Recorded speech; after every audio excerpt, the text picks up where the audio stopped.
Nolan and Bethany about their summer in Jacksonville. And this is cool. This is cool. Kennedy's going to share first. We're going to ask this one question to get you going, and you can tell us whatever you want within reason. And that is this. Tell us, in this trip, what single thing did God use to impact your life the most? What made the biggest light bulb go on? What made the biggest impression on you about the kingdom of God, or about ministry, or maybe about your call to be a single woman the rest of your life on the mission field? No. Okay, forget that. But just think about it. What made the biggest impression upon you as you went on this trip? And then you can tell us whatever you want. And then we'll run your pictures also. Okay, you can guide us through it. What made the biggest impression was probably how genuine everybody in Mexico was. The kids, you'll see in the pictures, they didn't have a lot, like their house, and they probably didn't have a lot of clothes or electronics or anything, but their smiles showed their personalities, and that was really cool, just seeing their love for Christ and like each other and stuff through their smiles. So that made the biggest impact, how genuine each one of them was. And then just like a couple highlights of the week. I think, was it the first day?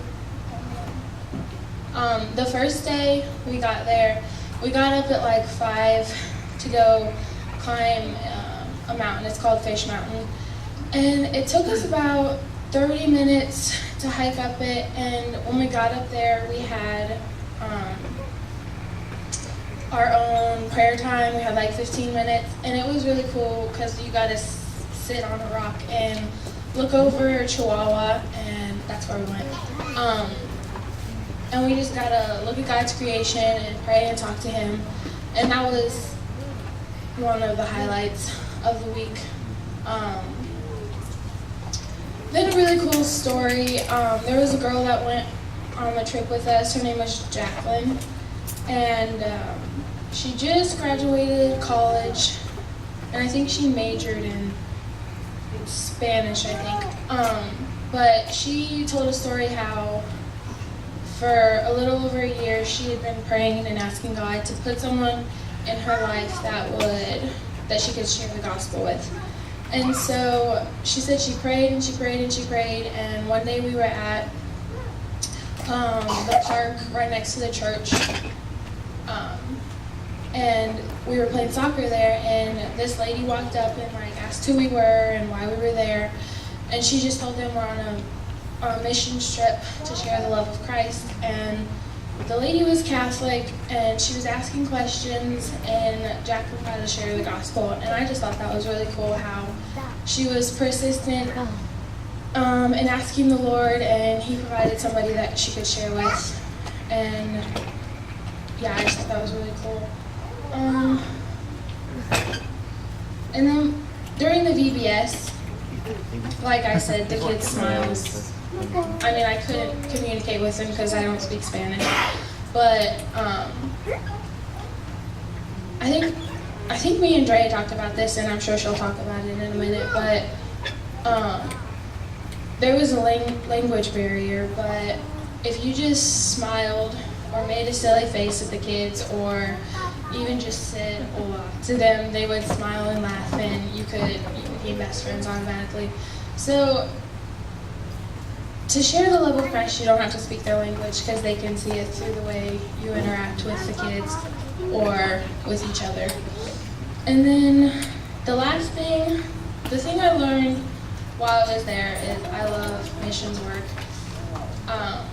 Ever since last year, I loved traveling and going to another country, seeing different cultures. So I don't really know what that means. But but one thing I learned was you don't have to go on a mission trip, or you don't have to go to another country to share the love of Christ. You can do it like in your community or your neighborhood, or just with your siblings or family. So that's one thing that I took away from that trip, is that I need to be more generous and loving towards the people around me, not just people in other countries. Hey guys, I'm Drea. I really don't like public speaking videos. So I got the notes, guys. Okay, so I'd say my that question would have to be seeing the language barrier between us, I already talked about, but just like how like Kenna here couldn't really communicate with the kids, but just watching the way that they were able to interact with them and without using their words was really kind of inspiring to me. The way that they could show like love and build these relationships with these children, yet they couldn't talk to them. So it was like something new to see, especially the way that like the kids, as you can see in the pictures, the way that they'll crawl up your backs and like just be all clingy to you. So I mean, you can't even talk to them. So I mean, that was like really encouraging to see happen. And definitely learned that love is its own language. I mean, even though, I mean, our cultures are so different, we've experienced so many different things than they have. I mean, yeah, it was just cool to witness. And then another thing is, if you look at this video, I took this video. This is the neighborhood that we were going through called La Noria. This is where all the kids were from that we were teaching at the VBS. This is their houses. As you can see, it's not much. There was a day we brought in 3 little kiddie pools, and we filled them up with clean water for the kids, because that's obviously something that they don't get to experience, is swimming. No, it wasn't really swimming. But just watching how quickly the water became so dirty was really eye-opening to know we're so blessed to have clean laundry every day, take showers every day, have soap to use every day. Like, these kids, they come from nothing. I mean, they're so happy for what they have, and they have smiles on all their faces all the time. But they'll never understand what we come from, and we'll never understand what they come from, because it's just so different. And that was something that really hit my heart really hard. And having to know that I was going to leave these kids in these conditions, that I can't help them in any way, it was really heartbreaking to witness that. Some things that we did while we were there. While we were at La Noria, at this school that we were doing a vacation Bible school at, a drunk guy was walking down the road, and he saw all of us were wearing the same t-shirts, and he was like, "Hey, what are you guys doing?" And we're like, "Oh, we're teaching at VBS." And he was like, "Oh, that's cool." And he happened to be talking to the pastor. His name's Abdel. And he told Abdel that he wanted to talk to him. And he was like, "Okay." Because Abdel was like, "I'm a pastor. I'm with this group leading it up." And so they went and they were talking. And the dude was talking about how much he's been through, and that his wife had left him because he was really into drinking, and he had kids, and she took the kids with him and all that, and he just didn't know where to go or what to do. But he was really lost, and Abdel got to share the gospel with him too, and he was saved. And it was really neat because Abdel was telling us his testimony too a little later that night, and he was saying, he truly did believe, though that guy was drunk, that he did receive salvation and understand what was going on, because that was Abdel's salvation story as well. He was drunk when he heard the word, but his ways changed after he heard the gospel. Another highlight there is that over 30 kids' lives received Jesus that week. And I think that deserves a hand. Our whole theme for the week had been planting seeds and watching the seeds grow.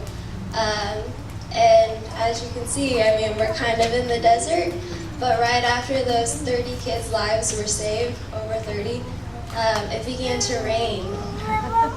And I think that was really God's sign to us that He was going to nurture those seeds. Another thing that I thought was really neat was watching how 6 churches came together and collided, and we became one family after just a week. I mean, that's really, I don't know, that's not something that happens often. You can't just put together a hodgepodge of people and expect them to all get along and be happy, but I mean, I think it was a pretty good week.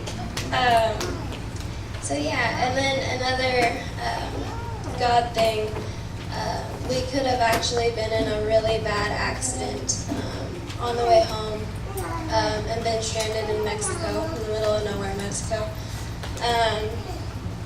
Some of the bearings in one of the trailers that we were taking, the bearings and I don't know a lot about this kind of stuff, guys, I'm sorry. But anyways, like, if we could, the axle, like, we could have totally just wiped out, but we caught it just in time. We had just finished pulling over from a gas station and saw that it was doing some funny things over there, so we hurried up and we stopped, and it was just in time. So that would have been really bad to be stranded there in Mexico and be in a car accident the way that it was looking it was going to be. But yeah, God really had His hand on everything while we were there. We thought we were going to be stuck in Mexico for an extra day. Well, in El Paso, which is really close, but Kennedy kind of had a meltdown, so that didn't end up happening. We drove the complete way back home and got back home at like 6 o'clock in the morning. So, just so she could see Colin. So yeah, that's why we were kind of passed out on the couch when it was the year that I accidentally saw that. But yeah, it was just a really eye-opening experience to see what these kids went through and just how, how 2 different worlds we come from, and being able to bond with them and show them the love of Christ, something that they don't see every day. Their parents go to work and, just leave them there and they don't get interactions like that. And just being able to hug them and let them know that they are loved was just really neat. It was really hard to leave. I think that's about all I got.